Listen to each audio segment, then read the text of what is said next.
เปิดรถ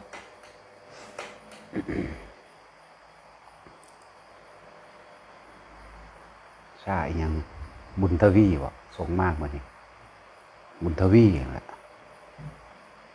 ยังบุกอันต่อไปอีก ชื่อว่าใด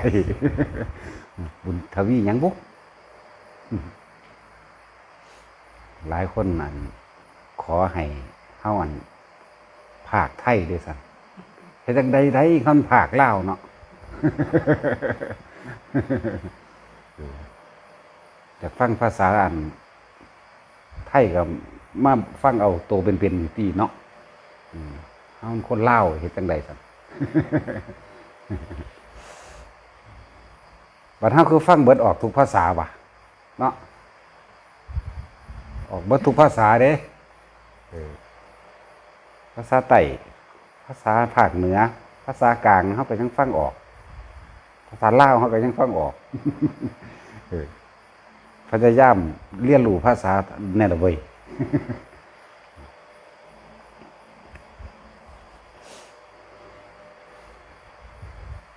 ที่แสดงทำมาตลอดนั้นบ่ได้เอาหลักการมาเว้าเด้บ่ได้เอาเว้าเรื่องเอาบาลีมาแปลให้กันฟังเด้เว้าประสบการณ์ที่มันเป็นมาเลยเว้าเรื่องประสบการณ์แล้วก็เว้าอาการที่มันเกิดในศัพท์ภาษาบาลีนั่นแหละในศัพท์ธรรมนั่นแหละเว้าสิ่งที่เป็นอยู่ในศัพท์นั่นแหละมันก็เลยบ่ค่อยเว้าเกี่ยวกับโพชฌงค์7นะอิทธิบาท4นะบ่ว่าจะคือเด้เนาะมีแต่ปึ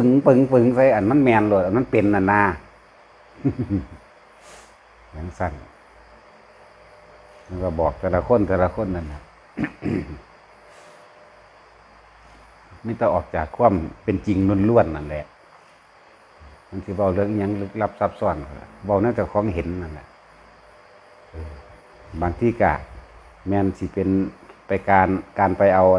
พระไตรปิฎกมาเว้าแน่ก็หยิบยกเพื่อให้เกิดความเห็นตรงหรือซื่อดอกอันนั้นนะแต่ว่าคนที่ฟังธรรมบ่รู้เรื่องคือคนที่ฟังแล้วสิค่อยตำหนิบ่แม่นอันเว้าคือองค์นั้นว่าจังซั่นองค์นี้ว่าจังซี่นี่บ่ได้หยังเด้อพวกความรู้หลายๆนั่นพวกความรู้หลายๆอ่านประวัติหลวงปู่หมั่นหลวงปู่เสามาหลวงปู่ศรีทัตหลวงปู่หยังก็แล้วแต่เถอะนาแล้วเวลาเฮาไปเว้าตรงกันกับเพิ่นนั่นน่ะแต่ว่าเฮาไปลอกเลียนแบบเด้อซั่นลอกเลียนแบบอยากลอกเลียนแบบฮอดพระพุทธเจ้าพุ่นแล้วอยากลอกเบิดทุกอย่างเลยพุ่นแล้วเนาะลอกเลียนเอาเบิดทุกองค์ใดหั่งดี อยากฟังธรรมรู้เรื่องให้น้อมมาใส่ความจริงในชีวิตจริงของเจ้าของเด้อบ่แม่นไปเอาคำเว้าองค์นั้นมาว่าคำเว้าองค์นี้มาว่าคือเขาทักมาแท้พูดเหมือนหลวงปู่จามเลยโอ้ยบ่ว่าจะพูดเหมือนแล้วจะเฮ็ดเป็นเหมือนเบิดทุกอย่างพุ่นแล้วถ้าหายใจก็เหมือนทุกองค์อยู่ได้ล่ะเนาะหายใจเข้าหายใจออกอยู่แม่ ก็สิบ่ว่าหายใจเหมือนองค์นั้นองค์นี้บ่ซั่น พวกความรู้หลายๆอย่ามาเด้ตัดหัวถิ่มเบิดจังมาได้หนัก มาแต่พวกบ่มีความรู้เด้อจังตัวง่ายวะเนาะนั่นคือคู่ปึกโลด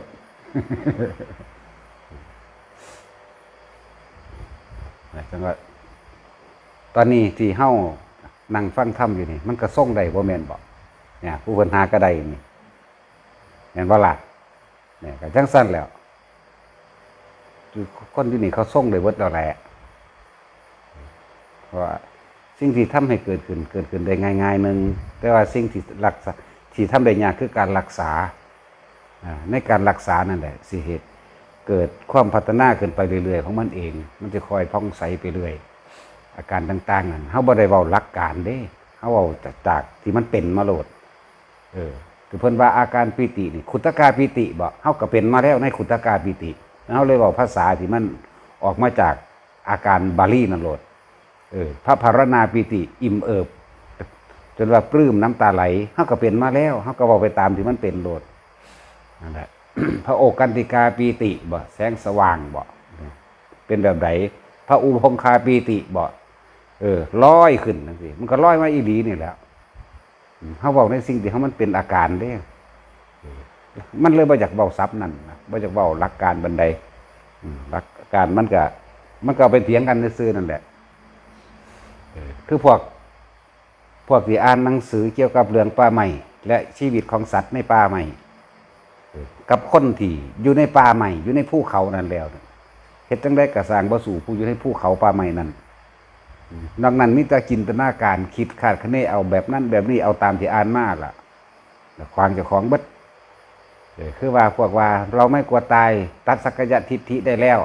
ก็เป็นโสดาบันแล้วว่าซั่นบัดไล่ขึ้นภูเขาสั่นดึดๆดัดๆด้วยว่าซั่นโอ้ยนี่แน่ที่ว่าโสดาบันนี่แน่โสดาบันว่ะที่แรกมันคนหลายๆอยู่จังซี่แล้วคนหลายๆนี่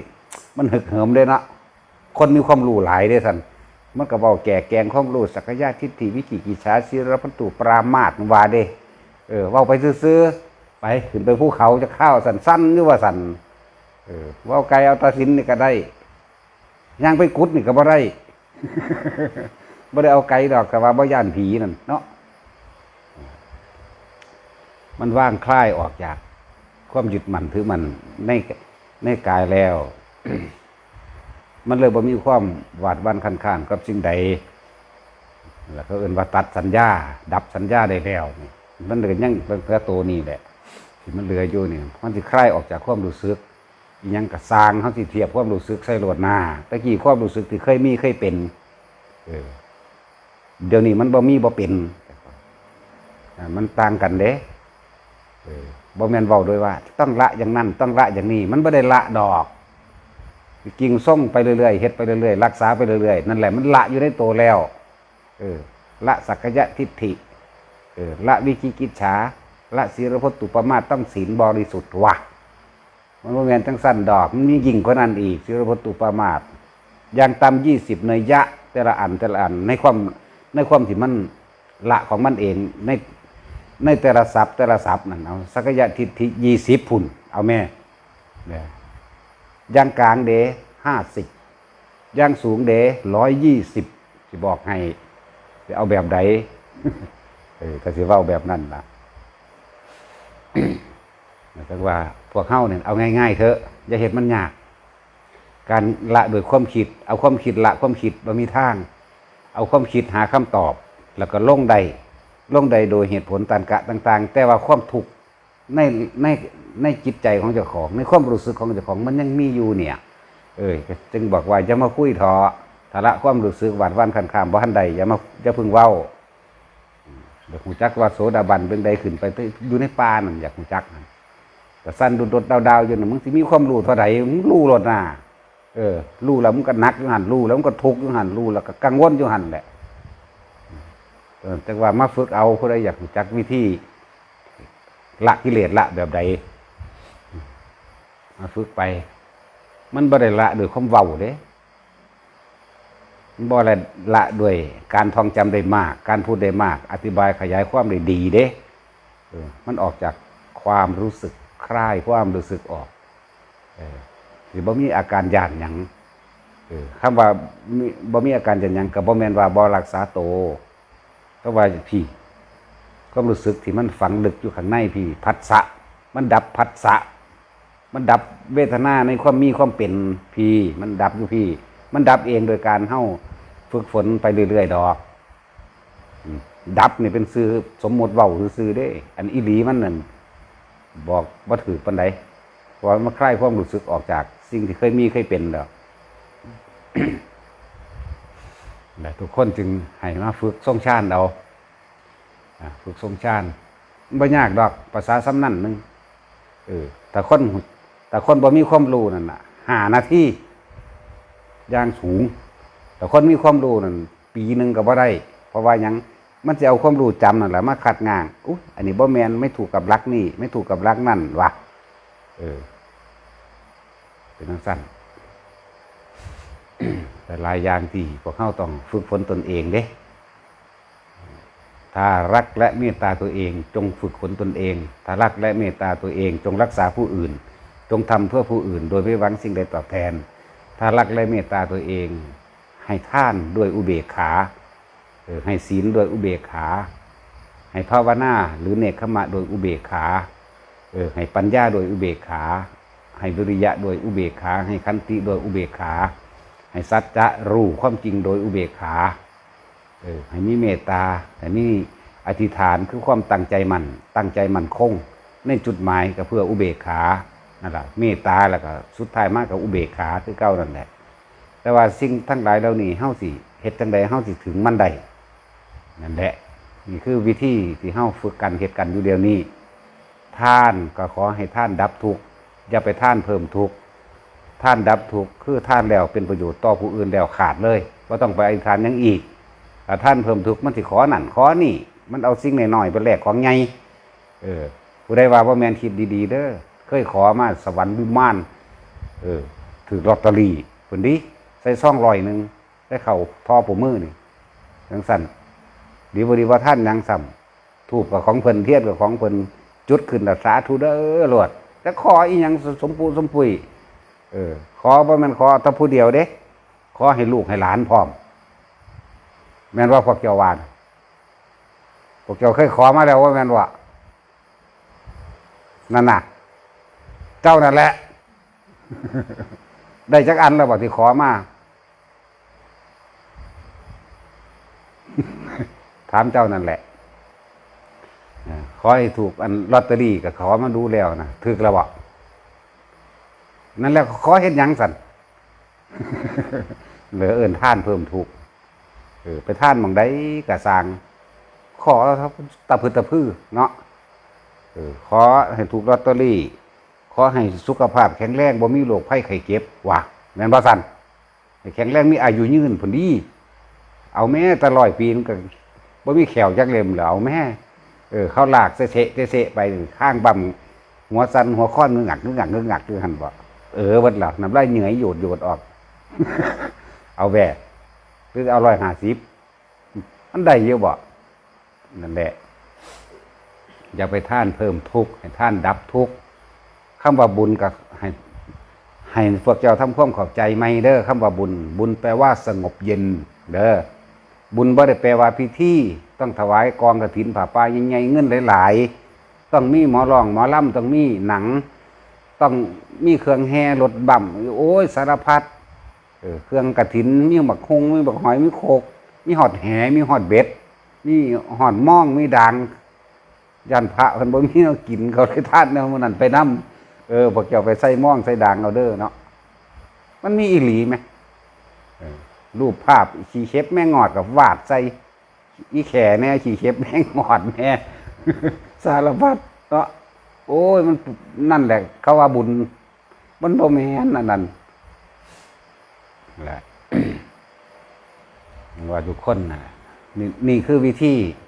ที่สิระกิเลสที่สิระตัณหาที่สิระอุปทานของเจ้าของเองจึงบอกว่าให้ทุกคนนั่นท่านเลยให้มันขาดออกจากใจของเจ้าของเลยอย่าไปหวังอย่าไปปรารถนาอีกอีกส่วนพวกเจ้าท่านใดท่านไปแล้วเนี่ยพวกเจ้ายังนำไปกินของเก่าอยู่ดิพวกเจ้ายังสิไปเกิดน้ำท่านที่พวกเจ้าไปอธิษฐานขอนั่นขอนี่ไว้เด้มันบ่แม่นแค่ว่าพวกเจ้าขอในปัจจุบันนี้ว่าให้เป็นเศรษฐีให้อายุยืนให้เป็นเศรษฐีให้อายุยืนให้ถูกหวย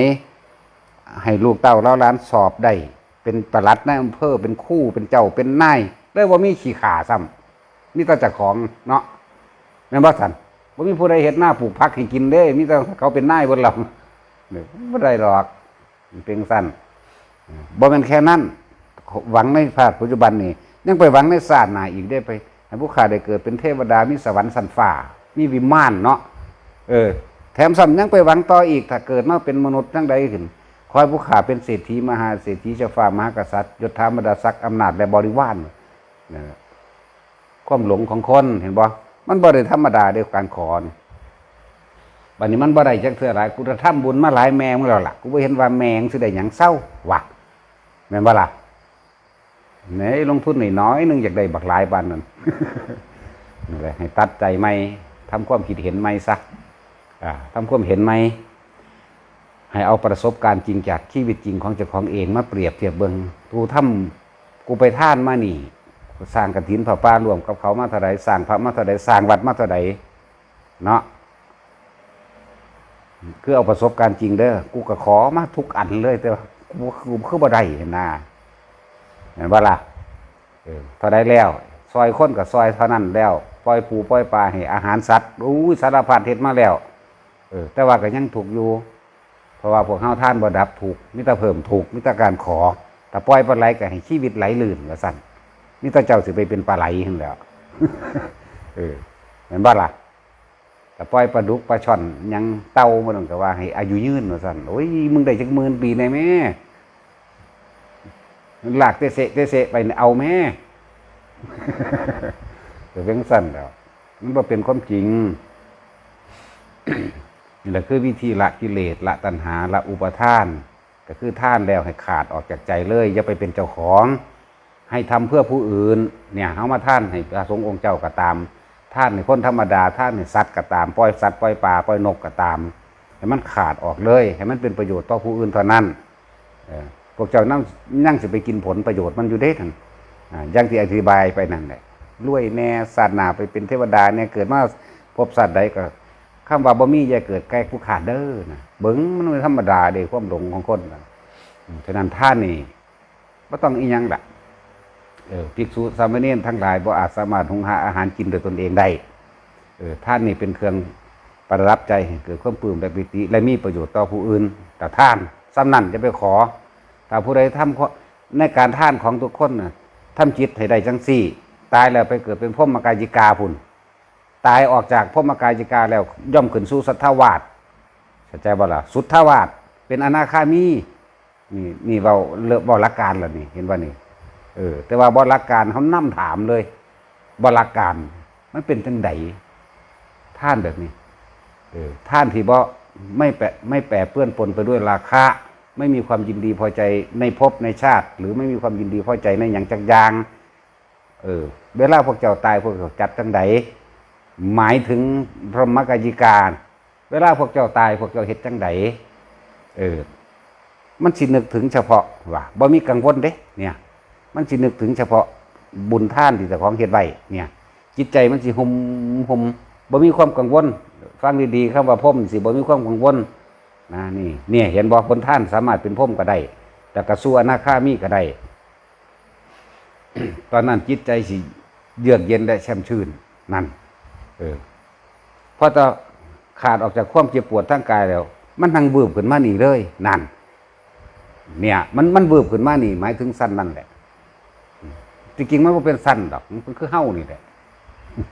บืบตั้งบัดนี้เขาไปถามพวกอนาคามีเบิ่งบ่นี่อนาคามีที่มาจากท่านเขาก็ว่าที่ตายจากนี่รู้สึกว่ามีความอะไรอีหยังจากอันบ่มีนี่บ่มีเขาบอกว่าบ่มีเลยมันทั้งเป็นขาดออกไปของมันเองนะเราขึ้นไปอยู่ตรงนั้นถ้าไปอยู่บางหันเราบ่ต้องไปถามอีกเพราะว่ามันเลื่อนขึ้นไปอรหันต์เลยนั่นแหละหลักการเขาเว้าฟังแล้วประสบการณ์เว้าล่ะบัดนี้มันเป็นจังซี่แต่ผู้อื่นสิเห็นแบบไรบ่หูจักน้ำเขาได้เพราะว่าเขาเป็นเขาจังว่าท่านเห็นจังใดเป็นการดับทุกข์ได้ท่านโดยบ่ปรารถนาท่านโดยบ่อธิษฐานสิ่งใดอีกท่านนี่เป็นสิ่งดีท่านนี่แต่เฮากับท่านนี่เพื่อเป็นประโยชน์ต่อบุคคลผู้อื่นเพื่อแต่วันท่านให้พวกสมณะชีพพราหมณ์ทั้งหลายเพราะว่าสมณะชีพพราหมณ์ทั้งหลายบ่อาจสามารถหุงหาอาหารกินได้เป็นผู้สืบทอดคุณงามความดีอันเฮ็ดให้โลกชุ่มเย็นเป็นผู้นำหลักธรรมและคำสอนของพระพุทธเจ้าออกมาแสดงเพื่อให้สัตว์โลกทั้งหลายได้รับความชุ่มเย็นเนี่ยมันไปจังสั่นของมันว่าท่านแบบนั้นแม้นปล่อยสัตว์ปล่อยปลาอย่างก็แล้วกันพวกเจ้าบ่ต้องไปอธิษฐานอย่างดอกมันเป็นประโยชน์กับสัตว์แล้วสัตว์นั่นเขาไปซื้อปลามาหนาเคียงแล้วพวกอย่างก็แล้วแต่ที่เป็นสัตว์ที่เขาปล่อยไปก็มิแต่อวยพรให้เขาล่ะไปมิแต่ว่าอยู่ดีมีสุขเด้อเด้อพ่อ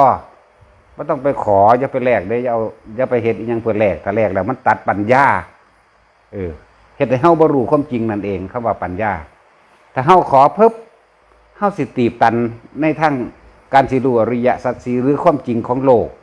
นะเฮาสิบ่รู้ความจริงของโลกแล้วบ่รู้ความจริงของตนพร้อมทั้งของตนทั้งของโลกพร้อมของตนหยังคือทุกข์ที่เจ้าของกำลังกอดอยู่นี่สาเหตุทุกข์ที่กำลังกอดอยู่นี่คือกำลังหาอยู่นี่ แล้วแนวทางการดับทุกข์ก็เลยบ่รู้มิแต่คิดว่าอันนี้คือแนวทางดับทุกข์ได้อันที่ว่าท่านดอกขอเห็นบ่ล่ะนี่มันเลยตัดหนทางปัญญาตัวนี้เรียกว่าปัญญาบอกรวมๆที่จริงแล้วมันตัดความรู้แจ้งเห็นจริงของเจ้าของเองที่เจ้าของกำลังทุกข์อยู่ไปท่านมิตรท่านเพิ่มทุกข์เพิ่มทุกข์เขาเป็นท่านดับทุกข์ซอยคนคือกันก็บ่ต้องไปหวังผลนี่ยังดอกให้ซอยเขาไปเลยอย่ามาซอยเจ้าของต้องทำตนเจ้าของอย่าไปหวังผลประโยชน์จากผู้อื่นซอยผู้อื่นให้เขาได้ประโยชน์เขาดอกแล้วไปเนี่ยวิธีการดับอัตตาตัวตนดับแบบนี้นี่ละกิเลสละแบบนี้ว่ามันตัดอย่างนั้นตัดอย่างนี้คุยกันอยู่หันแล้วรูปไม่ใช่รูปไม่เที่ยงรูปไม่ใช่ของตนโอ้มันทองได้อยู่เฮากับทองทุกมืออยู่แล้วนั่นสิทองได้รูปไม่เที่ยงรูปเป็นอนิจจังรูปเป็นทุกข์รูปเป็นอนัตตาเวทนาไม่เที่ยงสัญญาไม่เที่ยงสังขารไม่เที่ยงมันก็ไม่เที่ยงแล้วภาษาทองเราแต่ว่ามันบ่น้อมเข้ามาหาความจริงในความชีวิตจริงของเจ้าของในความรู้สึกของเจ้าของพร้อมนี่นะ มันเลยเอิ้นว่ามันเป็นตัดทางปัญญานั่นเองเฮ็ดให้เฮาบ่รู้ความจริงของเจ้าของเองที่เฮากำลังถูกอยู่ทุกคนแสวงหาทางพ้นทุกข์ส่วนทางโลกเขาก็หาทรัพย์สมบัตินั่นแหละเพื่อสิว่าแค่บำรุงทางร่างกายซื่อๆดอกนั่นพวกนั้นเท่านั้นเขาเอามาว่ามีรถมากก็ได้ความสะดวกสบายมีทองมากก็ได้อวดได้มีเงินมากก็ทรัพย์ซื้อนั่นซื้อนี่มาบำรุงเนื้อหนังพุ่งเจ้าของเองมันเลยมีเท่านั้น สุดท้ายมันก็ตายคือเก่าหั่นแหละนั่นแต่ตอนมันบ่ตายมันสะสมยังไว้ในหัวใจเจ้าของเองมันบ่ได้หายไปเด้อเฮ็ดอีหยังไว้ก็สร้างมันบ่หายไปดอกมันก็อยู่ในฝังใจของเจ้าของไว้นั่นแหละแต่ท่านขอให้ทุกคนท่านเพื่อเป็นการดับทุกข์อย่าท่านเพิ่มทุกข์ให้ทำเพื่อผู้อื่นศีลก็รักษาผู้อื่นเด้ศีลน่ะบ่แม่นรักษาเจ้าของใจบ่ล่ะเคยฟังอยู่บอกพวกเจ้านั่นแหละถามพวกเจ้าฟังออกอยู่บ่เด้อนี่แต่ฟังบ่ออกมาหยัง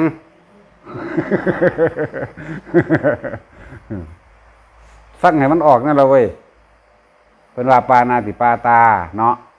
ห้ามฆ่าสัตว์ตัดชีวิตรักษาผู้อื่นบ่สั่นก็นั่นแล้วอธินาทานาก็ห้ามลักทรัพย์ผู้อื่นเด้ล่ะอัน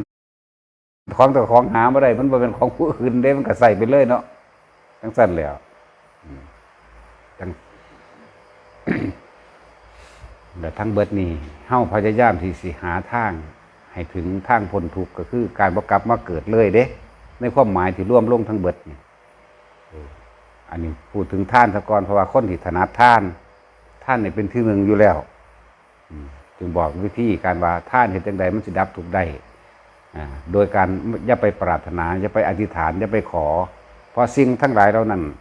เป็นการบดบังความรู้แจ้งเห็นจริงตามความเป็นจริงบดบังความทุกข์ที่เจ้าของกำลังมีอยู่เป็นอยู่นั่นเองนี่ถ้าเพิ่มขึ้นถ้าเกิดว่ามันบ่ได้ตั้งที่เจ้าของตั้งใจเอาไว้เดี๋ยวมันศูนย์นั่นโมโหล่ะโกรธบุญกูเฮ็ดมาหลายแมงแล้วล่ะกูเห็นว่าแมงสิได้หยังดีมันจมไปได้บัดนี้เนาะแม่นบ่ล่ะก็จังซั่นอีหลีเลยบ่อยากเฮ็ดได้บัดนี้บ่อยากเฮ็ดดึงสั่นคนทั้งหลายก็เลยเอิ้นว่าท่านเพิ่มทุกข์พวกนั้นนี่ว่าเรื่องท่านก่อน ทีนี้เฮาสิมาเว้าหลักของพวกเฮาที่สั่งที่แนะนำกันอยู่ตลอดก็คือการทรงชาตินั่นเองเพิ่นว่าบุญใหญ่ร่วมมาทั้งเบิดเลยคือภาวนาคำว่าภาวนานี่บ่แม่นของหน่อยเด้สัมมาทิฏฐิสัมมาสังกัปโปสัมมาวาจาสัมมากัมมันโตอาชีววายโมสติสมาธิก็ร่วมอยู่ในสัมมาทิฏฐิเป็นต้นแรกคำว่าภาวนานี่ร่วมอยู่ในหันแล้วแต่เฮามาจับคำบริกรรมว่าพุทโธพุทโธก็เป็นศีลอยู่ในหันพุทโธก็เป็นทานอยู่ในหันพุทโธก็เป็นพุทธานุสติอยู่ในหันนะพุทโธนี่พวกเจ้าว่ามันหน่อยบ่เป็นศีลได้จังใดแค่เฮาว่าพุทโธพุทโธพุทโธอยู่ในใจของเฮาหนึ่งจิตเจตนาของเรานี่ไม่ได้มีการไปทำร้ายทำลายเบียดเบียนให้ผู้ใดผู้หนึ่งเสียชีวิตและทรัพย์สินตลอดทั้งคนและสัตว์อย่าลืมว่าใจเป็นใหญ่ใจเป็นประธานทุกอย่างเกิดขึ้นจากใจล้วน เกิดขึ้นจากใจก่อนทั้งเบิดอิหยังก็ตามนั่นแหละพุทโธจึงเป็นศีลอยู่ในนี่ไม่ทำร้ายเบียดเบียนทำให้ผู้ใดผู้หนึ่งเสียชีวิตและทรัพย์สินนั่นละกิเลสมันละแบบนั้นแล้วแต่ว่าพวกเจ้าสิส่งมันไปได้นานบ่มื้อนึงพวกเจ้าสิสามารถที่จะรักษ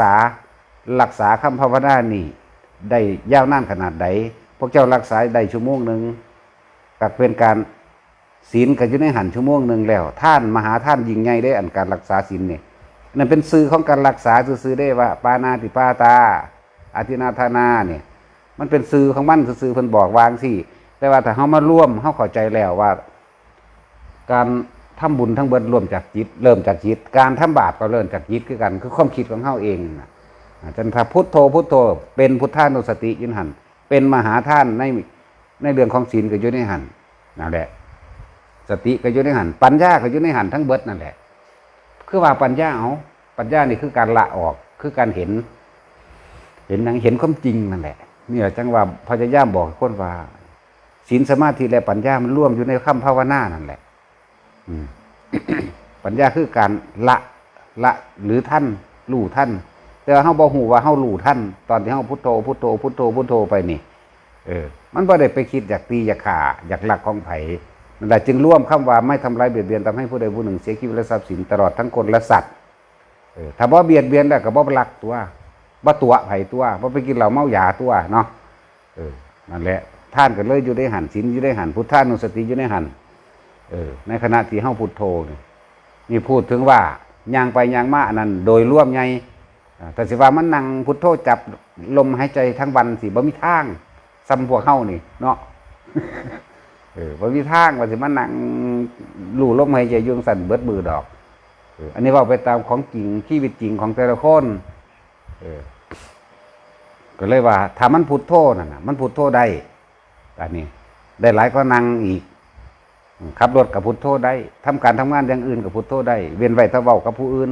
เวลาเฮาเว้ากับผู้อื่นเฮาก็เว้าไปเวลาบ่เว้าเฮาก็กลับเข้ามาเว้ากับเจ้าของพุทโธนั่นแหละเว้ากับเจ้าของ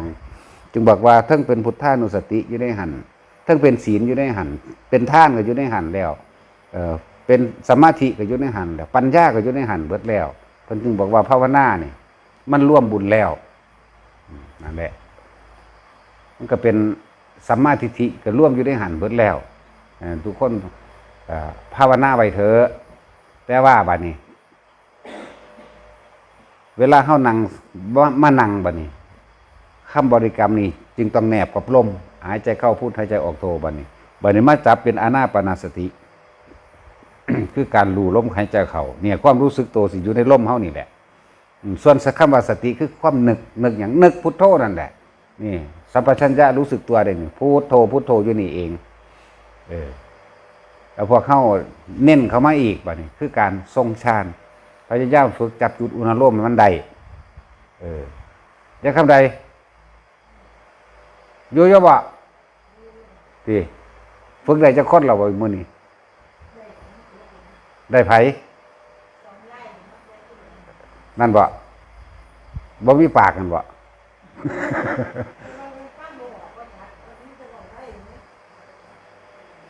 มาหยังถ้าฟังบ่ออกแต่ฟังบ่ออกสิมาหยังเดี๋ยวนี้เสียเวลา ต้องฟังออกมาจังมาแม่นบ่สัตว์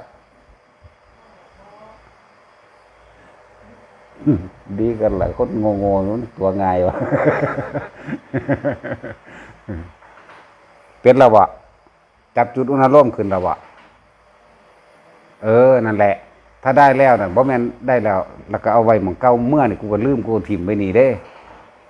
ต้องไปประคองเอาเองรักษาเอาเองเด้อนั่นแหละอาการปิตินั่นน่ะมันบ่ได้ยากหรอกถ้ามันเป็นแล้วเหลือบตาเฮ็ดตารูปบ่ต้องเว้าภาษาเขาหรอกเฮ็ดตารูปเบิ่งแล้วเฮ็ดมันสิเห็นดังต้องมองขึ้นมานี่อาการตัวนี้มันสิแล่นขึ้นเองดอกแต่ก็พุทโธไปเรื่อยนั่นแหละศีลอยู่ในหันทานอยู่ในหันสมาธิอยู่ในหันนะครบเบิดแล้วเดี๋ยวอยู่ในหันการละกิเลสละอย่างนั้นแหละละจังสั่นแหละบ่แม่นว่าห้ามฆ่าสัตว์เด้บัดจิตใจของเจ้าของยังยังใดมันสิตายอีห่านี่ยังว่าเด้มันบ่ได้แปลว่าซั่นเด้นี่มันละทั้งใจเลย นี่แหละวิธีละแบบนี้ทำให้บ่อยทำให้มากทำให้ชินเมื่อมันชินแล้ว มันก็บ่ไปสารวนกับอยากตีอยากฆ่าอยากลักไผนั่นแหละว่าละแบบนี้นี่คือวิธีละมันง่ายโพดบ่ อันนั้นมันคำเว้าซื่อๆเด้มันเป็นแนวทางที่เพิ่นสั่งสอนแสดงไว้แต่เฮาไปฆ่าผู้อื่นเฮาก็เกิดความร้อนและกังวลในตนมันเริ่มจากไสเริ่มจากใจเฮาความคิดของเฮาซะก่อนเริ่มจากจิตเฮาที่คิดออกไปสร้างอีนั่นบักนี่ว่าไปสิไปว่าหยังกับฆ่าคนถ้าฆ่าสัตว์มันก็กังวลใจบ่แห้งแล้วเด้ทำร้ายผู้อื่นคือทำร้ายตัวเองเด้นั่นแหละรักษาผู้อื่นคือรักษาตัวเองนั่นแหละผมบอกให้ทุกคนทรงฌานไว้เด้อว่านี่ถ้าเฮ็ดเป็นแล้วแม้คณะนี้มันก็เป็นได้นั่งฟังธรรมมันก็เป็นอยู่บ่ตอนนี้โอ้ยบ่มีปากอีกแล้ว มันเป็นอยู่บ่นี่บูบวาบอยู่บ่นั่นแหละเป็นแต่ต้องฉะนั้นเฮาเวลาเฮาฟังธรรมปั๊บเฮาตั้งใจพิจารณาไปโดยธรรมนี่เป็นธรรมานุสติกรรมฐานนะแต่ว่าอาการปิตินี่มันเกิดขึ้นได้นี่แหละเอิ้นว่าเป็นผู้ทรงฌานในการฟังธรรมขึ้นเบิดหัวแม่นบ่ล่ะนั่นแหละเงียบถ้าเฮารักษาได้แล้วเดี๋ยวมันสิลงมากับงอนแล้วสิลงมาล้างแผ่นหลังเฮาเองดอกมันรู้สึกว่าอิ่มบ่ปลื้มบ่หยังในหั่นแหละผู้ใดรู้สึกนั้นก็รู้สึกแนวนั้นแหละ นั่นแหละเอิ้นว่าทรงฌาน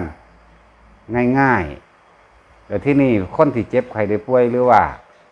เป็นประเภทไม่เกณฑ์ปวดหัวหอยหัวดิบนะถ้าเฮาทรงฌานได้มือหนึ่งต่อเนื่องกันวันละ1 ชั่วโมงเนาะหายเลยอาการปวดหัวหอยปวดหัวดิบนี่แหละจึงบอกว่าสมาธิรักษาโรครักษาแบบไหนตามธรรมดาที่คนมันมีโรคมันสิมีแป้วใจของเจ้าของไว้อยู่แล้วพอแต่มาจับอาการปิติเกิดขึ้นได้เนี่ยมันถึงลงไปหากันเองเข้าใจไหมล่ะกระจักสันมันจะไปกับกันเองดอกนานั่นแหละจังว่าตัวดูที่เฮ้าได้บ่เนี่ยนี่คือเพิ่นให้แล้วเพิ่นสอนให้แล้วเป็นแล้วอยู่ที่เฮ้าสิรักษาถ้ารักษาบ่ได้เรื่องของเจ้าแล้วนั่นแหละดียอดแล้วละกิเลสก็ละในหันแล้วสมาธิรักษาโรคก็เป็นของมันเองอยู่แล้วมันจะเป็นเองมันดอก